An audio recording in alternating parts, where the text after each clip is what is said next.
Welcome to Made in Science, the official podcast of the University of Stuttgart. Today we are meeting Erasmo Cachay Mateos, born and raised in Peru, now living and working in Stuttgart. He went to school in Lima and studied at the University of Stuttgart and at the ESB Business School Hochschule Reutlingen. He graduated from our university with a degree in electrical engineering and continued with an MBA in the field of international marketing at ESB Reutlingen. Today, he is employed by Bosch Company in the expert manufacturing and supply chain department. That's only one side of his life. He has also published 2 novels and 1 short story. Plus, he has an interest in film production. His first short film, The Note, was released in 2022. Obviously, Erasmo Cachay is an alumni with many good talents, wearing several hats. Let's find out which one he likes best. It is our great pleasure, Erasmo, to have you here with us today. Hello, Wolfgang, and it's a great pleasure for me to be here. Thanks a lot for this very nice introduction, and I'm looking forward for this nice conversation. You spent some time at our university as a student. Looking back now at your professional career and also at your university years, what do you value most in a university education? What I valued at most, thinking about it, was the resources and the time that you have to concentrate exactly what you want to do. So when you decided to study, in my case, I start studying electronics, you have this 5 years time to really concentrate in this task. And during this time, you can use all the resources of the university. And the University of Stuttgart has great resources in books, in IT departments, in many, many things. So that is what looking into the past, that's why I appreciate a lot. Of course, during this time, you meet a lot of people from different countries, and all of this environment makes this life very, very special. Now, in this special environment that you have just described so well, why did you then decide to leave it, to leave this environment, leave the academia, and actually work for a company?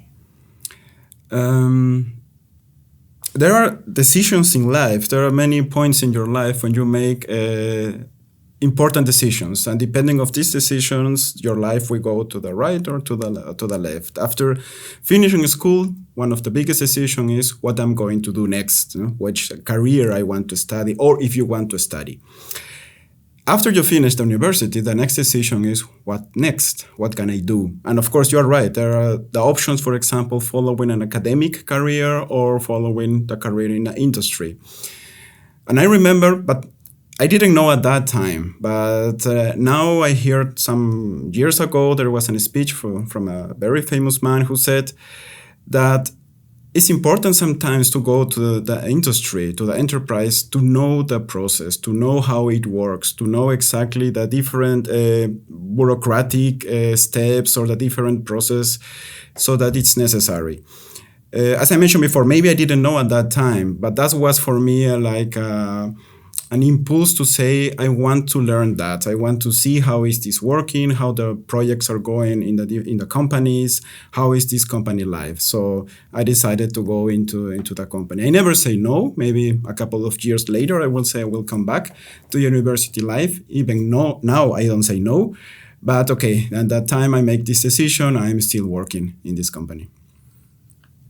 Erasmo, you have already used the word process, and I introduced you as being in the department for project and process development and management.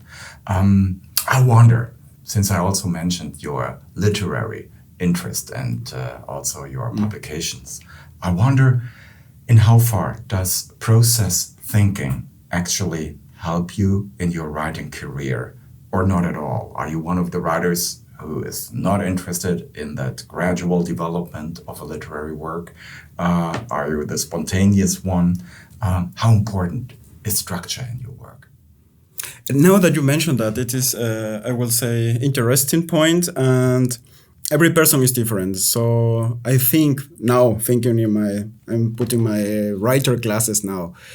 It's a little both of these things, what you say before. Also, it's a little the inspiration, the creative part, but this creative part without a process, without a discipline, in my case, we go to nowhere. So it's very important what I learned in university first, and after that also what I learned in a company, to bring some structure.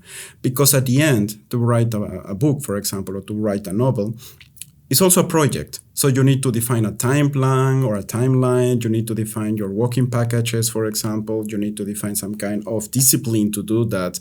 Because, to be honest, I don't want to spend 20 years writing a novel. I want that this novel is in one or 2 years.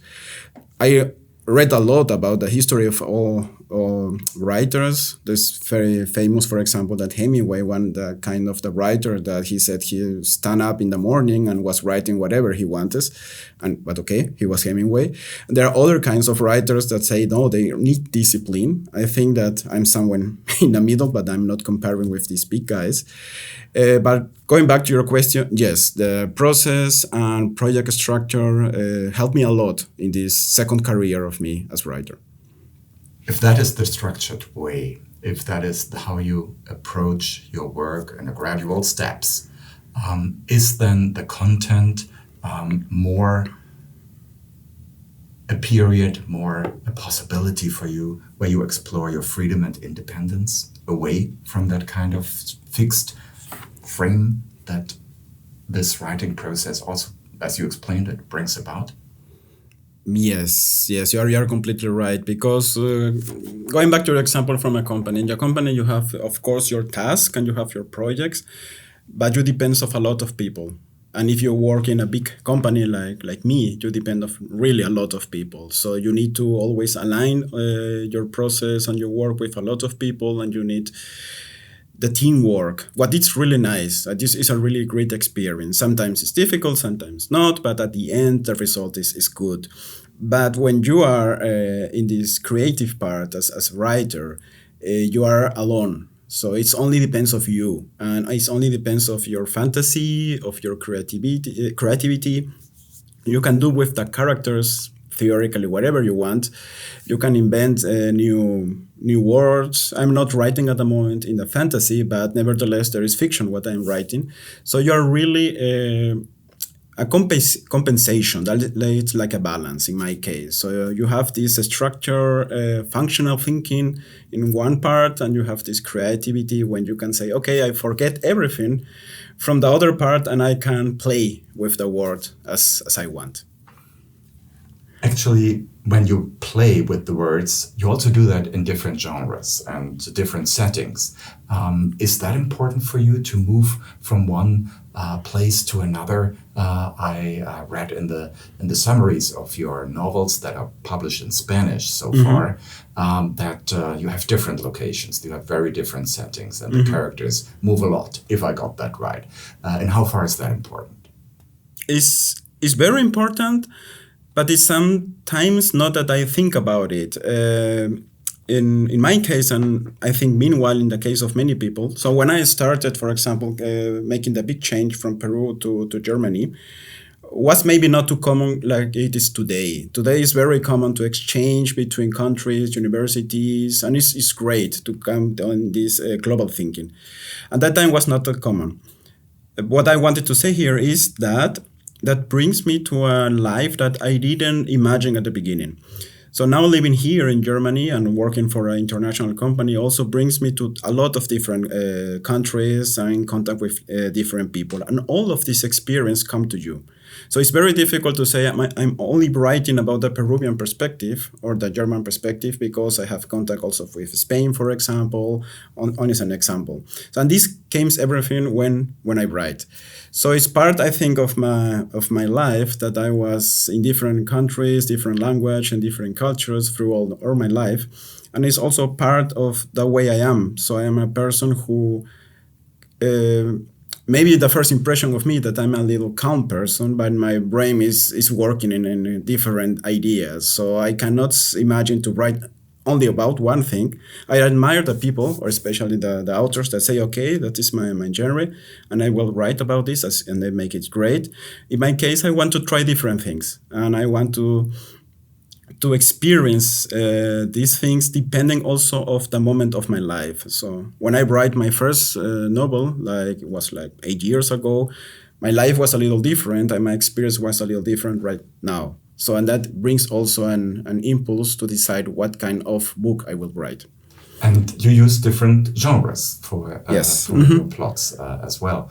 What about those? Have you found one more useful for your purposes than others? Depending of the time of my life, as I mentioned before. So I cannot, maybe in the future I will test another kind of genres, but at the moment I was dividing my books between a little fantasy in some cases, for example, some stories in my storybook, or some about politics in other stories, or something about thrillers. So it depends is what I want to say about the story, what I want to say, because at the end I want to say something. And there is also a little autobiography always somewhere. So if you read one of my books, you will find always some kind of character that it is me speaking about that. Not necessarily the main character, but always some of the experience is coming also in these stories.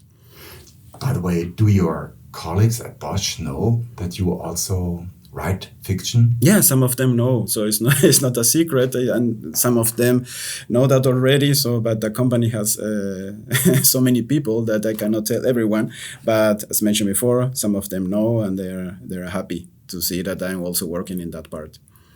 With the company work, with the writing, you also have interest, and you are active, I understand, in a family business that is very different from those two other areas. Yes. Can you tell us more about that one? Yes, that is maybe another story that will be. I'm not impressing, but yes, I came from a family that is more in the textile area. So my father, for example, is a tailor. And coming to that was the idea to continue with this family tradition. So for me and for us is the family vision, the family dream is very important. So, and we decided to continue with that. And that is my other project, and I'm working on that. One more time, all the experiences and facts that I learned in the past help me to do that. And it's very satisfying to see that this, I would say, little baby is growing and growing. And of course, there's a lot of work to do that, combining that with my main work and also my creative work. But in this case, it's my family helping me on that. And it's also a team action that, as I mentioned before, is a little dream, but with a lot of satisfaction. And that particular business focuses on alpaca wool, right? You mentioned Part of textiles. That is part of it. Okay, relates to that one. We make a big jump back because when you came to Stuttgart, this was all about electrical engineering. So the difference couldn't be much bigger. What was the motivation point back then to decide for Stuttgart and perhaps also to decide for that particular subject?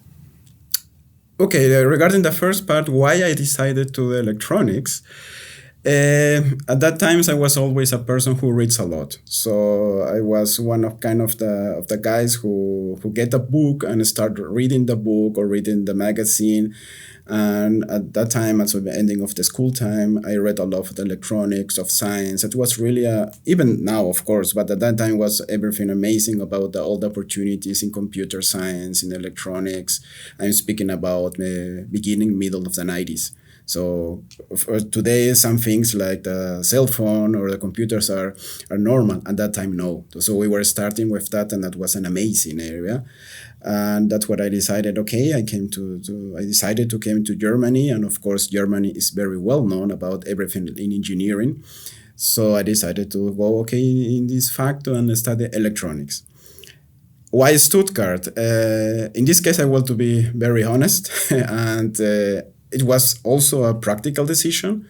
Part of my family was living near Stuttgart, so when I decided to come here, Stuttgart was the city who from practical reasons was more feasible for me to live, and I learned living here more about the university. And when I see the university and compare to other universities here in Germany, for me it was the best option. But that was after I came to the city.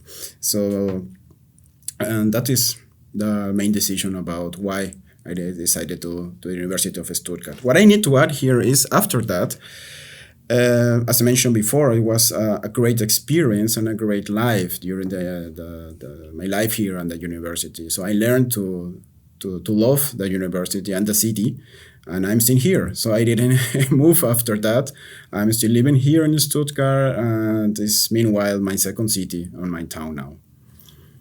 When you came to Germany, first you had to go to the Studienkolleg. Yes. And I think that was not in Stuttgart. How important was it for you, that particular first phase of your education in Germany? And how important was it for you afterwards, for your life, when you came to Stuttgart after the Studienkolleg? What I'm saying is what it was the process at that time. So you're completely right. So at that time, when you applied to the university, they said, okay, because my school time was not in Germany, the regulations said to me, okay, you need to write an admission exam. And you have two options. You can write this admission exam directly, it's open to you, or they offer to you 1 year preparation for that. So that was this Studienkolleg. Of course, because my German at that time was not good enough, I decided to go to this Studienkolleg, and that was by far the best decision. Because during this 1 year, you get a compact, I will say, course of everything regarding physics, mathematics. In my case, of course, I decided to go in the technical part of the Studienkolleg that was in Karlsruhe. And it helped me a lot. So intensive course in German. So it was, as I mentioned before, by far one of the best decisions to go through this year. And you learned also the system, how the lectures are done here in Germany, what is different, for example, in my case from Peru. And after this year, I wrote this exam and, okay, I get admission to the university to study in the university. So it was a good preparation year, not only because of the facts or not only because of the content, also because of the organization, to learn the language, to learn other people too. It was the first time that I was sharing a classroom with people from different countries. So it was also at the beginning a little cultural shock. So from many aspects, personal and I would say professionals, to go through this year in the Studienkolleg was really good. Is there a strong drive for people from Peru, from your home country, to go abroad for their education? I think yes. I am thinking to divide that because when I tell something, I tell about my experience. And in the beginning, middle of the 90s, that was, of course, this impulse to go abroad and to study outside. At that time, I will think that the main country or the idea of the majority of the people was to go to study in USA. It's near, the language is of course English, and it is more easy for the most of the people. And I think at that time, the main impulse was the economical aspect, because the country at that time was not good enough, I will say. So many decided to go abroad and to have look for opportunities in other countries, especially USA. I decided to come to Germany. Now I can only a little speculate, because I think this is still the same, that a lot of young people wants to study abroad, but the system now is a little different. So it's more a globalized world. So they want this exchange, and this kind of exchange between countries, not only USA. Meanwhile, you can go to Asia universities or to Australia or other Latin American countries also. It's more easy to do that like 20 years ago. So I can imagine that now there are also other aspects that can had an influence of the young people to look for these opportunities. Something that I noticed when I visited Peru was the very special cuisine that I would describe as fusion food. I certainly had huge plates with a lot of variety of foods in front of me. I wonder if this fusion food can be a metaphor for the attitude towards many things in life that perhaps young people in Peru have these days as well. Or perhaps not only the young people, perhaps others. What do you say? Is the relation, is my metaphor too far stretched? Interesting, very interesting point of view. I was thinking a couple of seconds about this. My spontaneous answer is your metaphor is right. Maybe that is really a metaphor about how Peruvians think or act, and you can see that in the food. You say you were in Peru, so yeah, everyone that goes to Peru always said, okay, the cuisine is very particular, special. It's good, of course, but very particular. So because you can find a lot of fusion and you can also find a lot of combinations that many people will say you cannot do that. So everything in one plate. So potatoes and sweet potatoes and meat and different meats. But yes, what I think many people didn't realize is that Peru is also a fusion country. So you have influence from Europe, of course, because of the story. You have their own cultures from the past, but also influence for other countries, also from Africa, also, for example, or from China, also from Asia. And all of these is what we call now Peru. So we can do 1 or 2 hours speaking about this part in another podcast. But going back to your question, it's a good metaphor. Yes, the Peruvians, I think they are used to do a lot of things parallel, because I can assume the country has its own particularities. Maybe some things are not working properly, so you are used to do a lot of things. And yes, that is maybe part also of the way I live and I work. So I cannot imagine to do only one thing. So I need to do parallel things, maybe like in the food. So to put many things together, and at the end the result is something special. Obviously, in your studies, there are also a lot of things that happen parallel, the word you just used. Thinking back, what was for you the biggest influence in your studies? What was the biggest challenge during your studies here at our university?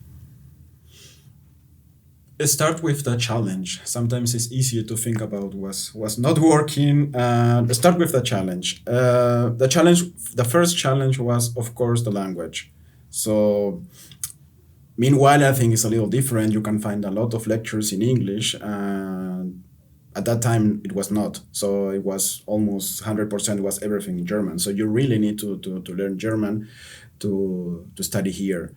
So it was, as mentioned before, so it was a good year preparation in this student collect.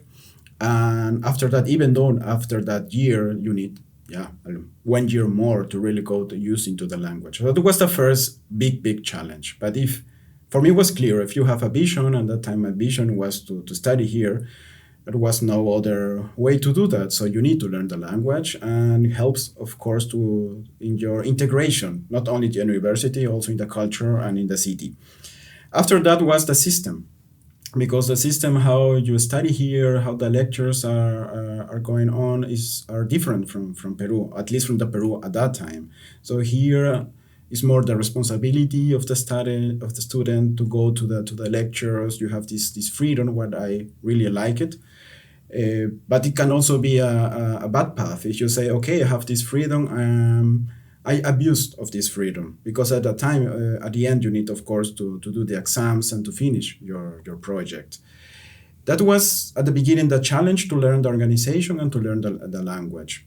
The influence, or the good part of all these stories, what I also mentioned before, this freedom, for example. sense a lot of freedom when I was here. So the way the lectures are going on, that it was not a mandatory thing. Nobody was here saying, okay, who is in the lecture and who is not. Also with list, for example. So it was more in my art of personality, that I have my own discipline and I know what I want to do. And this kind of freedom to go to learn, to go to the library, for example, to decide when and what to do. That is what I really liked it from the beginning, and was a good influence to say, okay, I am in the right side or in the right university, and I want to continue with that. The other influence good influence was that I get a lot of support from the university, also from the professors, from the people, the assistants. They never let you alone. They always say, okay, if you need help, please ask for it. No? So I need to learn also how it works, because there is a structure behind it. But when you learn that, they always were there to help. So, and I use that, of course, because that's exactly what they are for, so to help the students. And I like it a lot. And as I mentioned before, of course, you have the opportunity to learn a lot of people from different countries, and it was an enrichment in my life. Is it then too far-fetched for me to say that you used that freedom also to start writing literature? I think you started during your studies, right?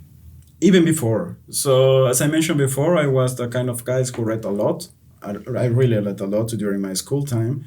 And when you read stories, you read books, with the time, well, at least in my case, I started thinking, I can do that also. I can also write my own ideas or my own stories. So during the school time, I was writing little stories also poems. So it actually is a hobby from me that start from the beginning, and I never stop it. So during the university time, I continued doing that. Only that at that time, for me, my job was the study, so it was 100% job. I didn't imagine at that time I will publish that in the future, or maybe that will be my second career. It was, one more time, a dream, that it was not yet a vision. At that time, my vision was to finish my studies and to start working. And when I start working, I continue writing. So it is part of my life. So it was always there. If we look ahead a little bit, will this part of your life gradually become more dominant? Or is there right now an equilibrium between the professional life and the writing life that you have, the life that the fantasy life, for that matter, that you bring and express yourself in words? Which of these will get more dominance? Or do you think, no, they are fine as they are? I think the key word is the balance. So I will not say that this one part is the dark side and the other is the bright side. I will say that both are in balance. So both are part of me. And I like to do that. So looking into the future, I, of course, would like to continue working in the manufacturing area, because that is something that I really like it. But I will also like to continue writing novels. Depending on what happens in the future. Sometimes I will say one of the parts asks more time from you than the other. It can happen. But at the moment, they are in a good balance, and I will continue to work in my projects, and I will continue also to work in my creative projects also. In that equilibrium, the professional life takes nowadays many challenges as well. We live after COVID in a world where the working environment is, well, not really newly invented, but certainly certain accents come to this or that development. What do you think will be your role in that? How are you affected by this new world of work? So we are all affected, for sure. So I think it's not new what I am saying. It is a word before COVID as an example, and after that.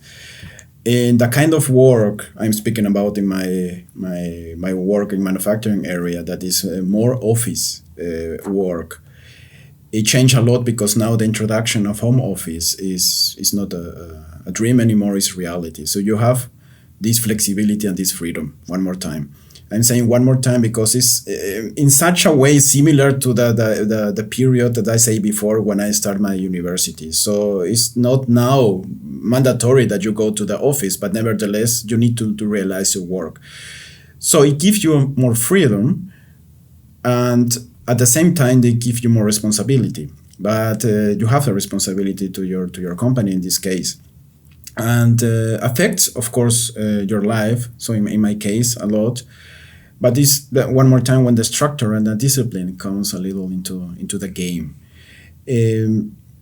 Before, for example, when I decided, okay, I go to the office from Monday to Friday, and I write at that time because I already have the schedule about my working times. It changes that also because this creative part, you need to adapt it to this new environment and to say, okay, maybe the weekends or maybe you change depending on what activities do you have. So change, I will not say it is better or not. I will say that is a reality. That is also one of the aspects in my life, to adapt to the situations. I'm not complaining before was better because before is gone. So now is the situation that we have now, and we need to live with it. They have their advantage and disadvantage, as always in life. But the secret, in my opinion, is the word adaptation. You need to adapt it and to use the good parts in the system that you have at the moment. With the change and the adaptation, will you change from the use of words in literature to more film activities? Yes and no, I will say. What I mean with that, because you mentioned also in the introduction that I was making short films. Yes, that is a hobby of me. And yeah, I would like to continue with that, but that's not part that I would like to do it professional, because I love the literature. Was always my dream to write books. And I say, okay, one of the parts of be creative in this case was also to realize these films, because as I love literature, I also love films. I'm a little film addict, if I will say. One of my great pleasures is to go to the theaters. That was I was missing during the COVID time. I'm also missing that a little now. So I started, okay, let's do it a short film. So, and that was my new project, or it was the project at that time. And I say, okay, with the time I will also make other films, but I'm not planning that as a third profession. So it will remain a hobby with, of course, a lot of satisfaction. Now, if literature stays so close to your heart, what then will be the next project in literature that you think of right now?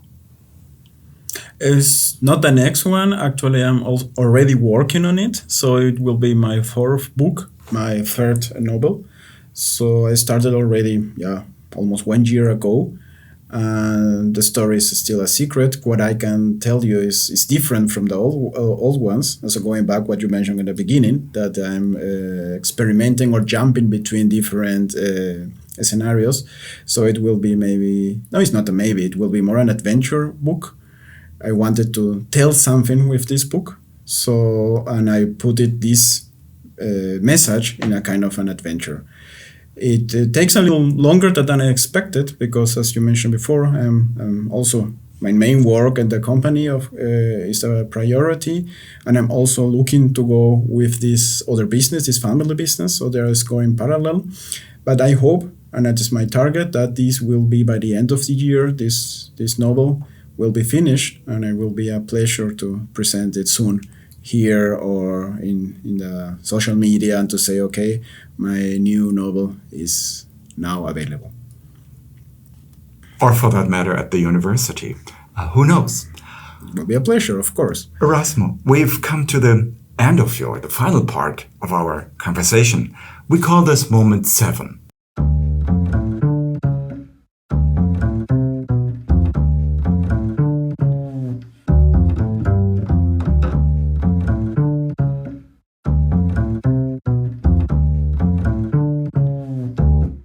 And that means we have collected 7 questions that we would like to ask you. Please answer them as shortly as possible. Moment 1. Spätzle or Maultaschen? Spätzle. Moment 2. One thing you could change about the world would be That they read more. They read more books. Moment 3. Do you have a book recommendation for us? Spontaneously, the first what came to my mind is the book that I loved it when I was a child and bring me to this literature adventure, 20,000 Leagues Under the Sea from Jules Verne. Moment 4. The best advice that you have ever received. It will sounds a little maybe common, but it is true. Never give up. Moment 5. Your favorite place on campus at the University of Stuttgart is which one? It was the library. Moment 6. If you could start all over again, you would do the following differently. To be honest, nothing. And moment 7.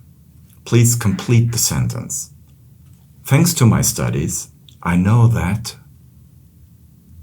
life can be more interesting than you imagined before.